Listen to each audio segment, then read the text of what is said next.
Je suis bien installé dans des poufs très confortables en fait qui proviennent d'une entreprise de l'économie sociale et solidaire qui a récupéré du tissu d'ameublement de luxe. Et on va en parler avec Hélène qui est fondatrice de Bilum. Alors voilà, donc ça c'est vous qui l'avez réalisé par exemple depuis votre atelier de Choisy-le-Roi, donc un atelier de l'économie sociale et solidaire. C'est bien ça? Voilà, alors c'est pas moi qui l'ai réalisé, heureusement on est une équipe, on est une petite équipe et notamment c'est notre prototypiste maroquinière et en fait on récupère des matières qui sont normalement oubliées ou destinées à être jetées ou qui ont déjà servi et que l'on transforme en sacs, accessoires ou autres objets comme par exemple des pièces de mobilier.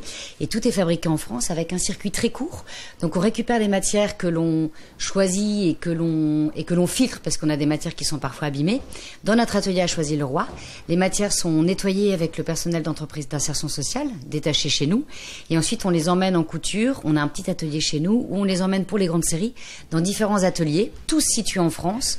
On a 7 ateliers partenaires aujourd'hui et sur ces 7 ateliers, 4 sont des ESAT qui accueillent des personnes en situation de handicap.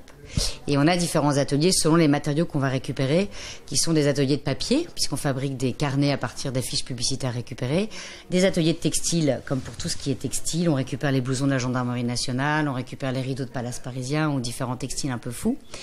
Ou quand on récupère des... Ah oui, voilà, j'allais vous le demander là parce que vous avez un très beau sac à côté de vous. Ce sac, en fait, il a été réalisé également par vos équipes.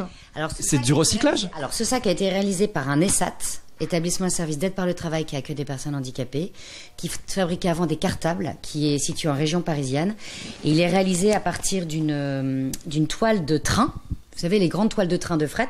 Et là, on voit encore d'ailleurs une partie d'un tag d'un train, donc c'est une pièce unique, et de la ceinture de sécurité de voiture. Pour vous, c'est un vrai engagement aujourd'hui d'être une entreprise de l'économie sociale et solidaire. Vous auriez très très bien pu être dans une autre logique. C'était un choix? Quand j'ai démarré le projet il y a 13 ans, officiellement, on me regardait vraiment en me traitant de folle, puisque récupérer de la matière et fabriquer en France, à l'époque, c'était un peu fou. Donc en fait, nos engagements sont dans notre ADN et nous, on travaille juste avec du bon sens.